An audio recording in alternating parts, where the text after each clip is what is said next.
கிறிஸ்து இயேசுவுக்குள் மிகவும் பிரியமானவர்களே, அக்டோபர் மாதம் 20ஆம் தேதி திங்கட்கிழமை இந்த காலை பொழுதிலே ஆண்டுடைய பரிசுத்த சமூகத்திலே நன்றி நிறைந்த உள்ளங்களோடு கடந்து வந்து அவருடைய சன்னிதானத்தில் தேவனை மகிமைப்படுத்த கடவுள் நமக்கு தந்திருக்கிற பாக்கியத்திற்காக கடவுளுக்கு நன்றிகளை துதிகளை ஏறெடுப்போம். இது காலை வேளையிலும் நேரடியாகவும் முகநூல் மற்றும் இணையதளம் வழியாகவும் இந்த ஆராதனையிலே தங்களை இணைத்து கொள்ளுகிற உங்கள் யாவரையும் இயேசு கிறிஸ்துவின் நாமத்திலே அன்போடு வாழ்த்தி வரவேற்றுக் கொள்ளுகிறோம். நம்முடைய பிரார்த்தனையினுடைய ஆரம்பம் பிதா, குமாரன், பரிசுத்த ஆவி ஆகிய திரியேக நாமத்துள்ளது. ஆமீன். ஜெபிப்போம். பாவ இருள் நிறைந்த உலகத்திலே ஒளி ஏற்றும்படி ஒளியாய் தம்முடைய நேசகுமாரனை தந்து எங்கள் வாழ்வின் இருள் அகற்றுகின்ற அன்பின் ஆண்டவரே, மீண்டும் ஒரு விடியல் பொழுதை நாங்கள் காண கடவுள் எங்களுக்கு தந்திருக்கிற இந்த நல்ல தருணத்திற்காக உம்மை நன்றியோடு ஸ்தோத்தரிக்கிறோம். இந்த தொழுகையில் உம்முடைய பரிசுத்த சமூகத்தில் நம்பிக்கையோடு கடந்து வந்திருக்கிற யாவரையும் தேவரீர் நீர் கண்ணோக்கி பாரும். இதனால் ஒவ்வொருடைய வாழ்க்கையிலும் மிகுந்த சந்தோஷத்தையும் சமாதானத்தையும் நன்மையையும் பெற்றுக்கொள்ள அருள் தாரும். உம்முடைய பாதப்படியிலே அவர்கள் ஏறெடுக்கிற ஜெபங்களுக்கு ஆண்டவரே உம்முடைய செவி கேட்பதாக, கேட்கப்படுகிற ஜெபங்கள் ஆண்டவரிடத்திலிருந்து பதில் கிடைக்கத்தக்கதாய் எங்கள் உள்ளங்களை விசுவாசத்தினாலே உறுதிப்படுத்தும். இந்த தொழுகை நிறைய மட்டும் கர்த்தர்களை பொறுப்படுத்திக் கொள்ளும். இயேசுவின் நாமத்தில் கேட்கிறோம் எங்கள் ஜெபங்கள் நல்ல பிதாவே, ஆமேன். 120வது பாடல்.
33வது சங்கீதம் 12 துவங்கி 22 முடிவுள்ள வேத பகுதிகளை முறைமுறையாக படிக்கலாம். பாடல் புத்தகத்திலே 161வது பக்கம். சங்கீதம் 33 வசனங்கள் 12 துவங்கி. கர்த்தரை தன் தெய்வமாக கொண்ட ஜாதியும் அவர் தமக்கு சுதந்திரமாக தெரிந்து கொண்ட ஜனமும் பாக்கியமுள்ளது.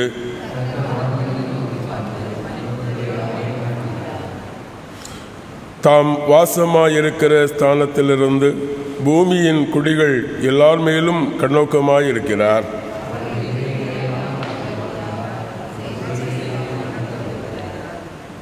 எந்த ராஜாவும் தன் சேனையின் மிகுதியால் ரட்சிக்கப்படான், எந்த வீரனும் தன் மிகுந்த பலத்தினால் தப்புவிக்கப்படான்.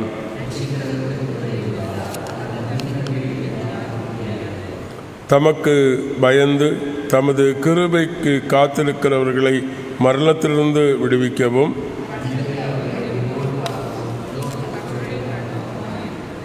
நம்முடைய ஆத்துமா கர்த்தருக்கு காத்திருக்கிறது. அவரே நமக்கு துணை, நமக்கு கேடகம்.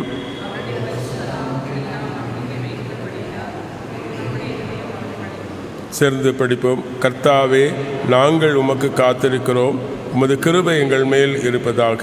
பிதாவுக்கு குமாரனுக்கு பரிசுத்த ஆவிக்கு மகிமை உண்டாவதாக. ஆதியிலும் இப்போதும் எப்போதுமான சதா காலங்களாக இருக்கிறபடியே ஆமேன். வாசிக்கப்படும்படி தெரிந்து கொண்ட முதலாவது வேத பகுதி 2 நாளாகம புத்தகம் 14ஆம் அதிகாரம் 10 துவங்கி 15 முடிவுள்ள வசனங்கள். 2 நாளாகமம் 14வது அதிகாரம் 10 முதல் 15 முடிவுள்ள வசனங்கள்.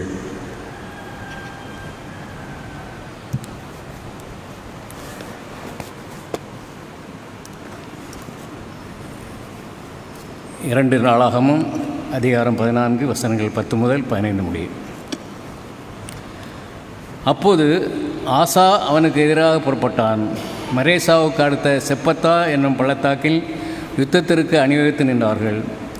ஆசா தன் தேவனாகிய கர்த்தரை நோக்கி கூப்பிட்டு, கர்த்தாவே, பலமுள்ளவனுக்காகிலும் பலனற்றவர்களுக்காகிலும் உதவி செய்கிறது உமக்கு லேசான காரியம். எங்கள் தேவனாகிய கர்த்தாவே, எங்களுக்கு துணை நில்லும். உம்மை சார்ந்து உம்முடைய நாமத்தில் ஏராளமான இந்த கூட்டத்திற்கு எதிராக வந்தோம். கர்த்தாவே, நீர் எங்கள் தேவன், மனுஷன் உம்மை மேற்கொள்ள விடாதேயும் என்றான். அப்பொழுது கர்த்தர் அந்த எத்தியோப்பியரை ஆசாவுக்கும் யூதாவுக்கும் முன்பாக முறியடித்ததினால் எத்தியோப்பியர் ஓடிப்போனார்கள்.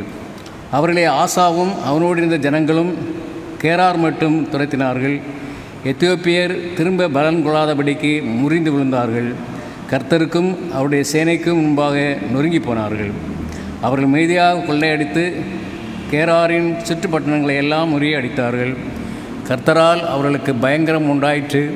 அந்த பட்டணங்களை எல்லாம் கொள்ளையிட்டார்கள். அவைகளில் கொள்ளை மீதியால் அகப்பட்டது. மிருக ஜீவன்கள் இருந்த கொட்டாரங்களையும் அவர்கள் இடித்து போட்டு திரளான ஆடுகளையும் ஒட்டகங்களையும் சாய்த்து கொண்டு எருசலேமுக்கு திரும்பினார்கள் என்பது.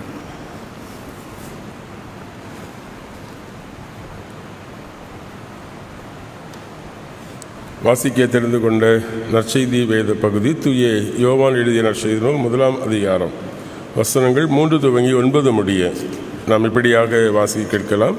தூய யோவான் எழுதிய நற்செய்தி நூல் 1ஆம் அதிகாரம் வசனங்கள் 3 முதல். சகலமும் அவர் மூலமாய் உண்டாயிற்று. உண்டானது ஒன்றும் அவரை இல்லாமல் உண்டாகவில்லை. அவரில் ஜீவன் இருந்தது. அந்த ஜீவன் மனுஷருக்கு ஒளியாயிருந்தது. அந்த ஒளி இருளிலே பிரகாசிக்கிறது. இருள் அதை மேற்கொள்ளவில்லை. கடவுளிடத்திலிருந்து அனுப்பப்பட்ட ஒரு மனுஷன் வந்தான். அவன் பேர் யோவான். தன் மூலமாய் எல்லாரும் விசுவாசிக்க வேண்டுமென்று அந்த ஒளியை குறித்து சாட்சி கொடுக்க அவன் சாட்சியாக வந்தான். அவன் அந்த ஒளி அல்ல, அந்த ஒளியை குறித்து சாட்சி கொடுக்க வந்தவனே. எந்த மனுஷருக்கும் வெளிச்சை தருகிற மெய்யான ஒளி உலகத்தில் வந்து கொண்டிருந்தது என்பதை. திருமறை பகுதிகளை படிக்க நாம் நம்முடைய விசுவாசத்தை அப்போஸ்தல விசுவாச அறிக்கை முறைமையின்படி சேர்ந்து அறிக்கை செய்வோம். பரலோகத்தையும் பூலோகத்தையும் படைத்த சர்வ வல்ல பிதாவாகிய கடவுளை விசுவாசிக்கிறேன். அவருடைய ஒரே பேரான குமாரனும் நம்முடைய ஆண்டவருமாகிய இயேசு கிறிஸ்துவை விசுவாசிக்கிறேன். இவர் பரிசுத்த ஆவியினால் கற்பத்தில் உபவித்து கன்னிமரிடத்தில் பிறந்து பொந்திய பிலாத்தின் கீழ் பாடப்பட்டு சிலுவையில் அறையுண்டு மரித்து அடக்கம் பண்ணப்பட்டார். பாதாளத்தில் இறங்கி 3ஆம் நாள் மரித்தொருந்து உயிர்த்தெழுந்தார். பரத்துக்கு ஏறி சர்வவல்ல பிதாவாகி கடவுளுடைய வலது பாசத்தில் வீற்றிருக்கிறார். அவ்விடத்திலிருந்து உயிரிழோரையும் மருத்துவரையும் நியாயந்திருக்க வருவார். பசுத்த ஆவியானவரை விசுவாசிக்கிறேன். பொதுவான பசுத்த கிறிஸ்தவ சபையும் பசுத்தவானுடைய ஐக்கியமும் பாவ மன்னிப்பும் சரீர வீடுத்திடுதலும் நித்திய ஜீவனும் உண்டென்று விசுவாசிக்கிறேன். ஆமேன். பிதாவாகிய கடவுளிடமிருந்தும் குமாரனாகிய கிறிஸ்து இயேசுவிடமிருந்தும் உங்கள் அனைவருக்கும் கிருபையும் சமாதானமும் உண்டாவதாக. ஆமேன். இதை காலை வேளையில் சிந்தனைக்காக தெரிந்து கொண்ட வேத பகுதி நான் வாசிக்கிட்ட யோவான் எழுதிய நற்செய்தி நூல் 1ஆம் அதிகாரம் 4வது வசனம். அவரில் ஜீவன் இருந்தது, அந்த ஜீவன் மனுஷருக்குள் ஒளியாய் இருந்தது என்பதை ஜெபிப்போம். அன்பு நிறைந்த கடவுளே, இருளகற்றி எங்கள் வாழ்வில் ஒளி தருகிற ஆண்டவர் நீர். உம்மையும் உடைய வார்த்தைகளையும் நாங்கள் பற்றி கொண்டு கடவுள் எங்களுக்கு தருகிற ஒளி மிகுந்த உலகத்திலே மகிழ்ச்சி பெருக வாழ அருள் தாரும். எங்களை மறைத்திருக்கிற இருளை அகற்றும். கிறிஸ்து வழியாக மன்றாடுகிறோம் எங்கள் ஜெபங்கள் நல்ல பிதாவே. ஆமேன். கிறிஸ்துவுக்குள் பிரியமானவர்களே, நம்முடைய சகோதரருடைய நம்பிக்கை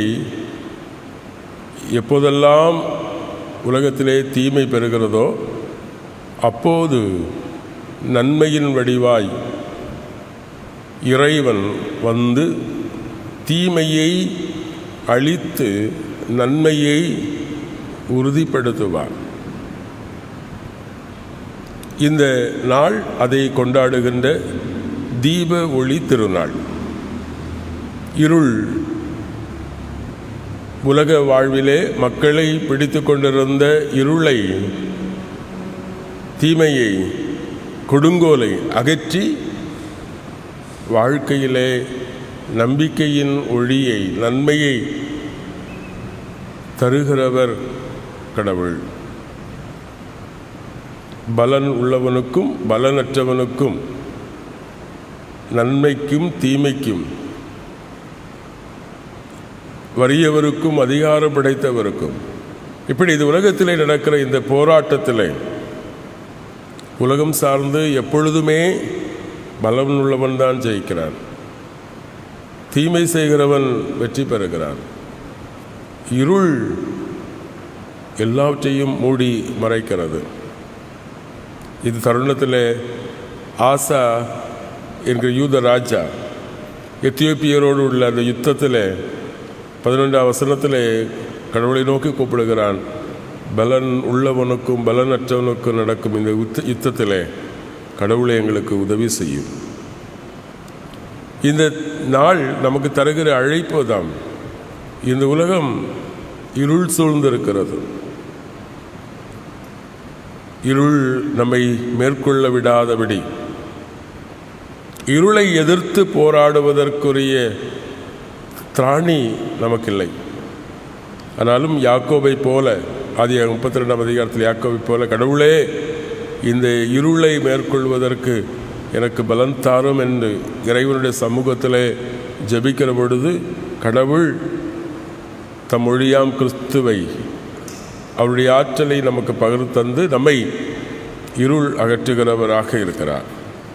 இந்த பகுதியிலே 3 காரியங்களை ஆசிரியர் நமக்கு படிப்பிக்கிறார். முதலாவதாக அவர் சொல்கிறார், இந்த உலகம் இருள் நிறைந்ததாக இருந்தாலும் கடவுள் தம்முடைய குமாரனாகிய இயேசு கிறிஸ்துவை ஒளியாக, ஜீவனாக நமக்கு தந்திருக்கிறார். அது சொல்கிறார் பாருங்கள், 4ஆம் வசனம் சொல்லுகிறது, அந்த ஜீவன் மனுஷருக்குள் ஒளியாக இருந்தது. வாழ்க்கையிலே நம்பிக்கை இழந்து போகிற அனுபவம். நம்முடைய வாழ்க்கையிலே இருள் எப்பொழுது வருகிறது? இருள் என்பது பயம் நம்முடைய வாழ்க்கையில் இருளாக இருக்கிறது. மரணத்தை குறித்த, நோயின் கொடுமையை குறித்த, பொருளாதார சிக்கல்கள் வருகிற பொழுது நாளை தினத்தை என்ன செய்ய வேண்டும் என்கிற பயம் நம்முடைய வாழ்க்கையில் வருகிற பொழுது நாம் இருளடைந்து விடுகிறோம். நம்முடைய வாழ்க்கையில் பாவத்தின் நிமித்தமாக நாம் கடவுளுடைய சமூகத்தை விட்டு தூரமாய் விலகிச் செல்லுகிற பொழுது நம்முடைய வாழ்க்கை இருள் அடைந்து போகிறது. கடவுள் நம்பிக்கையற்ற தன்மை, இறை நம்பிக்கையை இழந்து போகிற தருணங்கள், இன்னும் நான் வாழ்கிற சமூகத்தில் இருக்கிற இருள் மூட நம்பிக்கைகள்,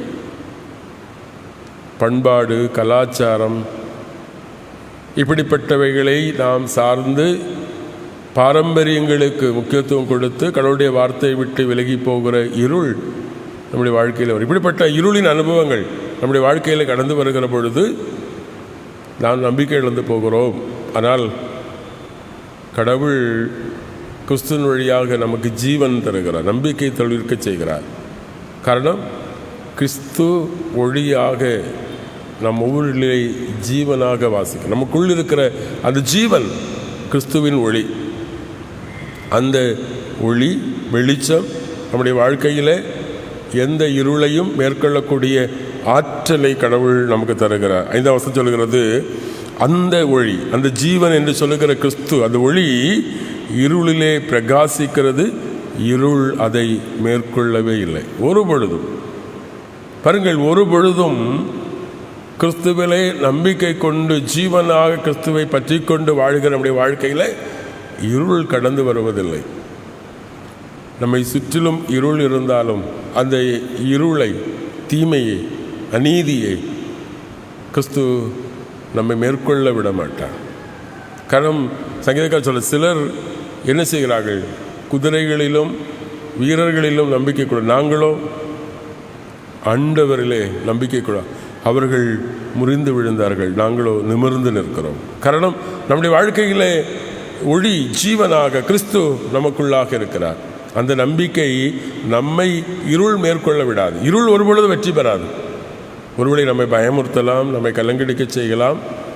ஆனால் இந்த நாள் நமக்கு தருகிற அழைப்பு, கிறிஸ்து என்கிற ஒளியை நான் பற்றி கொண்டு நம்முடைய வாழ்க்கையில் இருக்கிற இருளை களைந்துவிட ஆண்டவர் நமக்கு அழைப்பு தருகிறார். காரணம், இருள் ஒருபொழுதும் வெற்றி பெறாது. இரண்டாவது, ஆண்டவர் நமக்கு தருகிற அழைப்பு, நாம் இருளை மேற்கொள்ளுவது மாத்திரமல்ல, நம்முடைய வாழ்க்கை இருளாக சாட்சி கொடுக்கக்கூடாது, ஒளியாக சாட்சி பகர வேண்டும். நான் 7ஆம் வசனத்தில் வாசிக்கிறோம், அந்த ஒளியை குறித்து சாட்சி கொடுக்க வேண்டும். நம்முடைய வாழ்க்கை, யோவான் ஸ்நானகனை குறித்து சொல்லுகிற பொழுது, அவன் ஒளியோ ஒளி தருகிற ஜீவனோ அல்ல, ஆனால் இருள் நிறைந்த உலகத்திலே அந்த ஜீவ ஒளியை பெற்றுக்கொண்டு ஒளியாக தன்னை சாட்சி கொடுக்க வந்தவன். அவன் சொல்லுகிற 8ஆம் வசனம் சொல்கிறது, அவன் அந்த ஒளி அல்ல, அந்த ஒளியை குறித்து சாட்சி கொடுக்க வந்தவன். இரண்டாவது, ஆண்டவர் நமக்கு தருகிற அழைப்பு, நம்முடைய வாழ்க்கையிலே நாம் இருள் சூழ்ந்திருந்தாலும் நாம் ஒளியாக சாட்சி கொடுக்க நாம் அழைக்கப்படுகிறோம். கடவுள் நம்மளுக்கு பலன் தருகிறார், நம்மை ஆற்றல் படுத்துகிறார், விசுவாசத்தை உறுதிப்படுத்துகிறார். மீண்டும் நாம் இருளை குறித்த பயமும், மீண்டும் அவநம்பிக்கையும், மூட நம்பிக்கைகளையும், பாரம்பரியங்களையும் நம்புகிற மக்களாக, இறைவனை, இறை சமூகத்தை விட்டு விலகி செல்லுகிற மக்களாக அல்ல, நாம் இருளில் வாழுகிற அநேகருக்கு நம்பிக்கையின் ஒளியை பகிர்ந்து தருகிற மக்களாக வாழ அழைக்கப்படுகிறோம். இந்த தீப ஒளி திருநாளிலே ஆண்டவர் நமக்கு தருகிற அழைப்பு அதுதான். அதுதான் நமக்கு தருகிற மகிழ்ச்சி. நாம் ஒளியை குறித்து சாட்சி பகிர்கிற ஒளியாக நாம் விளங்க நாம் அழைக்கப்படுகிறோம். கிறிஸ்துவுக்குள் பிரியமானவர்களே, இன்றைக்கு ஆண்டவர் நமக்கு தருகிற ஒரு பெரிய அழைப்பும் அதுதான். இயேசு கிறிஸ்துவுக்காக வழியை ஆயத்தப்படுத்த வந்த யோவான், அவன் உண்மையாக ஒளி அல்ல, ஆனால் அந்த ஒளியை குறித்து சாட்சி பகரும்படி கிறிஸ்துவின் ஜீவன் அவனுக்குள் பகிரப்பட்டிருந்தது. இன்றைக்கும் இருள், தீமை, அநீதி நிறைந்த இந்த உலகத்தில் யாக்கோபை போல நாம் போராடுகிற, வெளிச்சம் பகருகிற, ஒளியை நாம் பரப்புகிற, இருளை துரத்துகிற மக்களாக வாழ கடவுள் நம்மை அழைக்கிறார். அது ஒரு போராட்டம். அந்த வாழ்க்கை என்பது ஒளியை குறித்து சாட்சி கொடுக்கிறது என்பது ஒரு போராட்டம். நமக்கு தெரியும், மெழுகுவர்த்தி ஆழ்த்தரில் ஏற்றி வைக்கிற பொழுது அதனுடைய நெருப்பு எப்பொழுதுமே நேராக நிற்பதில்லை, அது அசைந்து கொண்டே இருக்கும். காரணம், அதை அணைக்க முயற்சிக்கிற காற்றை அது எதிர்கொண்டு எரிந்து கொண்டிருக்கிறது. அதுவே நம்முடைய வாழ்க்கையிலும் அப்படித்தான். ஒளி ஏற்றுகிறது என்பது அது ஒரு போராட்டம்.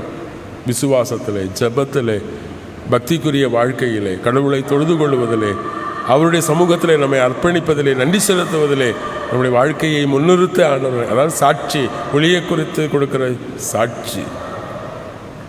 மூன்றாவதாக 9ஆம் வசனத்திலே நாம் வாசிக்கிறோம், கிறிஸ்து எந்த மனுஷனையும் பிரகாசிக்கிற, வெளிச்சம் தருகிற மெய்யான ஒளியாக இந்த உலகத்திலே வந்தார். அந்த சத்தியத்தை நாம் உணர்ந்து கொள்ள வேண்டும். தீப திருநாள் அல்லது ஒளியகற்றப்படுகிற தருணம் என்பது கிறிஸ்து ஒருவரால் மாத்திரமே. அவர் நமக்குள் பிரகாசிக்கிற ஒளியாக நம்மை மாற்றுகிறார். நமக்குள் இருக்கிறார். நமக்குள் இருக்கிற பொழுது இருள் இல்லாத ஒரு வாழ்க்கை கடவுள் நம்மிடத்தில் எதிர்பார்க்கிறார். ஆசா என்று சொல்லுகிற இஸ்ரவேலின் ராஜா, அவன் 41 ஆண்டுகள் இஸ்ரவேலிலே ஆட்சி செய்தான். அவனுடைய ஆட்சி காலம் முதல் 10 ஆண்டுகள் அமைதியாக இருந்தது. காரணம், அவனுடைய மூதாதையர்கள் கடவுளை விட்டு விலகி விக்கிரகங்களை வழிபட மக்களை வழிநடத்தினார்கள். ஆகவே அவன் மேடை கோயில்களை தகர்த்து இறை நம்பிக்கைக்கு நேராக இஸ்ரவேல் மக்களை அழைக்கிறார். அவனுடைய ஆட்சியின் பிற்காலத்திலே அமைதி ஏற்பட்ட பொழுது அவன் தன் செல்வங்களை பெருக்கிக் கொள்வதற்கு கெட்ட சிநேகிதர்களை சூழ்ந்து கொள்ளுகிறான். அவனுடைய ஆட்சி காலத்தில் 35வது வருடம் 16வது அதிகாரத்தில் மிக தெளிவாக அது சொல்லப்பட்டிருக்கிறது. எத்தியோப்பிய மன்னன் படையெடுக்க துணிகிறான். ஆகவே இவன் என்ன செய்கிறான்? ஆலயத்தில் இருக்கிற பொருட்களை எல்லாம் தன்னுடைய எதிரிகளை திருப்திப்படுத்துவதற்காக, அவருடைய சிநேகிதத்தை பெற்று இந்த எத்தியோப்பிய மன்னனை எதிர்ப்பதற்காக அவன் துணிகிறான். இறை வார்த்தை வருகிறது, நீ மனிதரை நம்பாதே, பொருட்களை கையூட்டாய் கொடுத்து கடவுள் மேல் இருக்க நம்பிக்கையை துளைத்து விடாதே என்கிற எச்சரிப்பு கொடுக்கப்படுகிறது. அவன் தன் ஒரு கிட்டத்தட்ட 10 லட்சம் போர் வீரர்களும் 300க்கு அதிகமான ரதங்களோடு தன்னை எதிர்த்து வருகிற வலிமை நிறைந்த ஆசன், தன்னிடத்தில் வெறும் 5,80,000 போர் வீரர்கள் வில்லை ஏந்துகிறவர்களை வைத்துக்கொண்டு யுத்தத்திற்கு போனால் தன் வாழ்க்கையிலே தோல்வியை சந்திக்க நேரிடும். தான் யாருடைய உதவிகளை எதிர்பார்த்தானோ அந்த உதவிகளெல்லாம் கை கிடைக்கவில்லை. ஆகவேதான் நான் சொல்லுகிறேன், கடவுளிடத்தில் ஜெபிக்கிறான், பலனுள்ளவனுக்கும் பலனற்றவனுக்கும் நடக்கிற இந்த யுத்தத்தில் கடவுளை எங்களுக்கு நீர் உதவி செய்யும். அதுமாதிரி இன்றைக்கி ஆண்டவர் நமக்கு தருகிற அழைப்பும் அதுதான். இது உலகம் நன்மைக்கு தீமைக்கும் நிறைந்த ஒரு போராட்டம். நாம் ஒவ்வொரு நாளும் இருளை மேற்கொள்ள வேண்டியவர்களாக இருக்கிறோம். நாம் உண்மையாகவே ஒரு இருளின் பாகமாகவேத்தான் இருக்கிறோம். ஆனால் ஆண்டவர் நம்மிடத்தில் ஒளியாக தம்மை பிரகாசிக்கிறவராக இருக்கிறார் என்கிற சத்தியத்தை உணர்ந்து கொண்டு நாம் இருளின் பாகமல்ல, கிறிஸ்து என்கிற ஒளியை பிரதிபலிக்கிறவர்கள் என்கிற பிம்பத்தை நாம் உணர்ந்து கொண்ட மக்களாக நம்பிக்கையோடு வாழ கடவுள் நம்மை அழைக்கிறார். அந்த நம்பிக்கை நம்முடைய வாழ்க்கையில் ஒவ்வொரு நாளும் ஒளியேற்றப்பட்ட மகிழ்ச்சி நிறைந்த நன்மை நிறைந்த நாட்களாக அமையும்.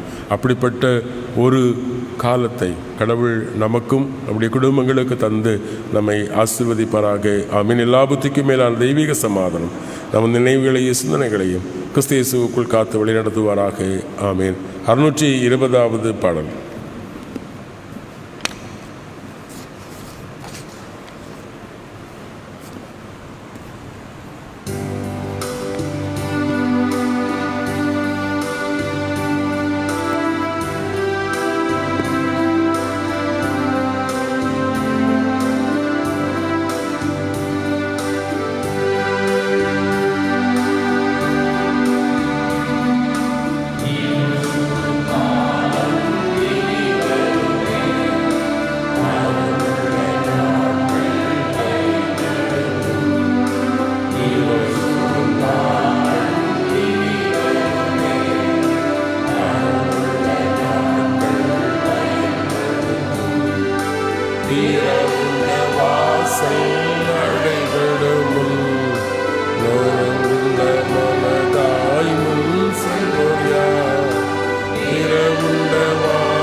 கர்த்தரை நோக்கி ஜெபிப்போம்.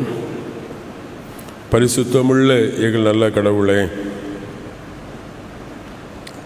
கிறிஸ்து என்கிற தீபம் ஏற்றப்பட்ட ஒளியாக இருள் நிறைந்த இந்த உலகத்திலே பிரகாசிக்கும்படி உம்முடைய வார்த்தைகளை எங்களுக்குள் தந்து நல் நம்பிக்கையிலே வழிநடத்துகிற உம்முடைய தயவுக்காக, இரக்கத்திற்காக உமக்கு நன்றி சொல்லுகிறோம்.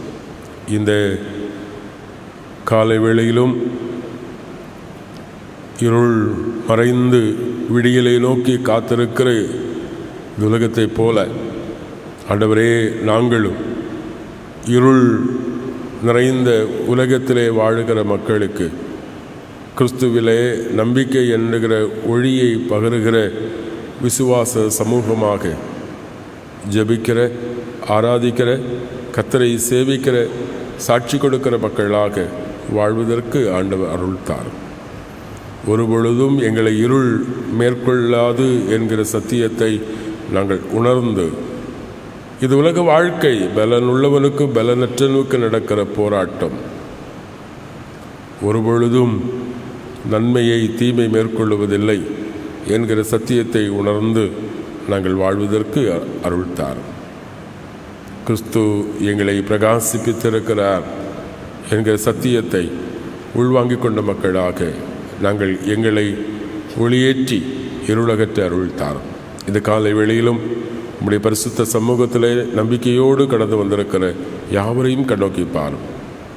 ஆண்டவரே, அவர்கள் தம் வாழ்க்கையில் இருக்கிற இருளை, பாவ இருளை, பயம் என்கிற இருளை, அடிமைத்தனம் என்கிற இருளை, கசப்பு, வேதனைகள், துக்கம் என்கிற இருளை ஆண்டவரே அகற்றி கிறிஸ்து என்கிற ஒளி ஏற்றப்பட்ட மக்களாய், மகிழ்ச்சி பிரகாசிக்கிற மக்களாய் ஒவ்வொரு நாளும் வாழ்வதற்கு கிருபை தாரும். அனைவரையும் ஆசீர்வதியும். வெளியூர்கள், தூர இடங்களில் இருக்கிற குடும்பங்கள், உறவுகள், சொந்தங்கள் அனைவரையும் கர்த்தர் நோக்கி பாரும். ஒவ்வொரு நாளும் இந்த தொழுகைகளை தங்களை இணைத்து நம்பிக்கையோடு உடைய சமூகத்தை நோக்கி பார்க்கிற யாவருக்கும் கர்த்தர் இறை அருளையும் ஆண்டவரே சந்தோஷத்தையும் நன்மைகளையும் பகிர்ந்து தாரும். பலகீனங்களோடு, வியாதிகளோடு காணப்படுகிற மக்களை கர்த்தர் சந்தியும். அவருடைய வாழ்க்கையில் இருக்கிற எல்லா பலகீனங்களையும் ஆண்டவர் விலக்கி ஆரோக்கியத்தை தாரும். வயோதிக பெற்றோர்களை கர்த்தர் நோக்கும். வாலிப பிள்ளைகளையும் கர்த்தர் உமக்கு உரிய பிள்ளைகளாய் இந்த வசனத்தில் வளர்வதற்கு கிருபை தாரும். எங்கள் பிள்ளைகளுக்கு எதிர்கால வாழ்வுகளை நன்மையாக்கி தாரும். வேலை வாய்ப்பு, குடும்ப வாழ்க்கைகளை அமைத்து ஆசீர்வதியும். எங்கள் குடும்பங்களிலே புத்திரஸ்லாக்குகளை தாரும். சிறு பிள்ளைகள், கை குழந்தைகள் எல்லாரையும் ஆண்டவர் ஆசீர்வதியும். படிக்கிற பிள்ளைகளுடைய கல்வி, எதிர்கால வாழ்வுகளை ஆண்டவர் ஆசீர்வதியும். ஆடைகள் தந்திருக்கிற உழைப்பு, தொழில், பணி, வேலை வாய்ப்புகளுக்காக நமக்கு நன்றி. தந்திருக்கிற எல்லா நன்மைகளையும் கர்த்தர் பொறுப்பெடுத்துக் கொள்ளும். ஆண்டவர் பணி, தொழில், உழைப்பின் வழியாய் முன்னேற்றத்தையும் ஆசீர்வாதங்களையும் ஆண்டவர் தாரும். தொலைதூர பயணங்கள் மேற்கொள்ளுகிற மக்களையும் ஆண்டவர் ஆசீர்வதியும். விடுமுறை காலங்களிலே தூர இடங்களிலிருந்து ஊருக்கு கடந்து வந்து ஆண்டவரே விடுமுறை காலங்களை குடும்பத்தோடு சந்தோஷத்தோடு கொண்டாடுகிற ஒவ்வொரு மக்களையும் ஆண்டவர் கண்ணோக்கி பாரும். ஒவ்வொருடைய பயணங்கள், போக்குவரத்துகள் எல்லாம் கர்த்தர் கூட இரும். இன்று தங்கள் பிறந்த தினங்கள் மற்றும் திருமண தினங்களை நன்றியோடு நினைந்து ஆண்டவரை போற்றுகிற நம்முடைய பிள்ளைகளை கர்த்தர் கண்ணோக்கி பாரும். தருகிற புதிய வருடம் அவர் தம் வாழ்வுகளிலும் குடும்பங்களிலும் ஆசீர்வாதங்கள் பெருக அருள் தாரும். திருச்சபையின் திருப்படை ஊழியர்களையும் கர்த்தர் நீர் பொறுப்படுத்திக் கொள்ளும். விசேஷமாக எங்கள் திருச்சபையை சார்ந்த கொடைக்கானல் பகுதியிலே வசிக்கின்ற திருவாளர் அலெக்சாண்டர் அவர்களுடைய இழப்பு, அது நிமித்தமாய் துக்கத்தோடு வேதனையோடு காணப்படுகிற குடும்பத்திற்காக நாங்கள் ஜெபிக்கிறோம். நேற்றைய தினத்திலும் பிற்பகலிலே இந்த உலகத்தின் ஓட்டத்தை நிறைவு செய்து நிச்சயத்திற்குள் பிரவேசித்திருக்கிறார். ஆண்டவரே, அவர்கள் இழந்து வாடுகிற குடும்பத்திற்கு ஆறுதலையும் சமாதானத்தையும் ஆண்டவர் தாரும். நம்முடைய தெய்வீக பிரசன்னம் ஆண்டவரே ஒவ்வொருவருக்கும் தங்கி இருந்து ஆண்டவர் நீர் ஆறுதல் படுத்த வேண்டுமாக நாங்கள் ஜெபிக்கிறோம். நம்பிக்கை இழந்து வாழுகிற ஒவ்வொரு மக்களையும் கர்த்தர் நீர் விசுவாசத்தில் பலப்படுத்தி காத்துக்கொள்ளும். தொடர்ந்து ஒளி வீசுகிற மக்களாக நாங்கள் வாழ்வதற்குரிய பாக்கியத்தை தாரும். நாள் முழுவதையும் கர்த்தர் பொறுப்படுத்திக் கொள்ளும். ஒரு புதிய வாரத்தை எங்களுக்கு தந்திருக்கிறேன். இந்த வாரம் முழுவதும் ஆண்டவருடைய வழிநடத்துதலை எங்களுக்கு தாரும். வருகிற இந்த வார இறுதி நாட்களில் நடைபெற இருக்கிற சுவிசேஷ வருடாந்திர சுவிசேஷ கன்வென்ஷனுக்காக நாங்கள் ஜெபிக்கிறோம். ஆண்டவரே, கொடுகைகளை கத்தர் ஆசீர்வதியும். திரளான மக்கள் ஆண்டவரை கடந்து வந்து தேவரீர் உம்முடைய வார்த்தைகளுக்கு செவி கொடுக்க, ஆண்டவரை பாடி துதித்து தேவனை மகிமைப்படுத்த, ஆண்டவரே விசுவாச வாழ்க்கையில் சாட்சி கொடுக்க கத்தர் நீர் கிருபை தாரும். அநேகர் திரளாய் கடந்து வர அருள் தாரும். செய்தி கொடுக்கிற பாடுகிற ஒவ்வொரு மக்களை கத்தர் வல்லமையாக எடுத்து பயன்படுத்தும். ஆயத்தங்களை எல்லாம் கத்தர் பொறுப்படுத்திக் கொள்ளும். ஆலயத்தில் நடைபெறுகிற எல்லா வளர்ச்சிக்கு அடுத்த பணிகள், திருச்சபை திருப்பணிகள் எல்லாவற்றையும் கத்தர் பொறுப்படுத்த ஆசீர்வதி. கிறிஸ்து வழியாக மன்றாடுகிறோம் எங்கள் ஜெபங்கள் நல்ல பிதாவே, ஆமேன். பரமண்டலங்களில் இருக்கிற எங்கள் பிதாவே, உடைய நாமம் பரிசுத்தப்படுவதாக, உடைய ராஜ்யம் வருவதாக, மெசித்த பருவத்திலே செய்யப்படுவது போல பூமியிலேயும் செய்யப்படுவதாக. அனல் வினைகளாக அர்த்தம் எங்களுக்கு தாரும். எங்கள் கண்ணாடிகளுக்கு நாங்கள் மன்னித்திருக்கிறது போல எங்கள் பாவங்களுக்கு மன்னி. எங்களை சோதனைக்கு உட்பட நாமத்தை விழித்துக் கொள்ளும். ராஜ்யம் வல்லமை மகிமை என்னென்றைக்கும் உள்ளவர்களே, ஆமேன்.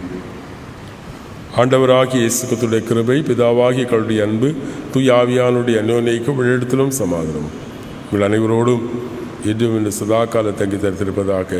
ஆமீன். கர்த்தாவின் சமாதானம் உங்களோடு இருப்பதாக. சமாதானத்தோடு சென்று வாருங்கள். என் ஆத்துமாவே கர்த்தரை ஸ்தோத்திரி, என் முழுமை பரிசு நாமத்தை ஸ்தோத்திரி. என் ஆத்துமாவே கர்த்தரை ஸ்தோத்திரி, கர்த்தர் செய்த சகல உபகாரங்களை மறவாதே. ஆமென்.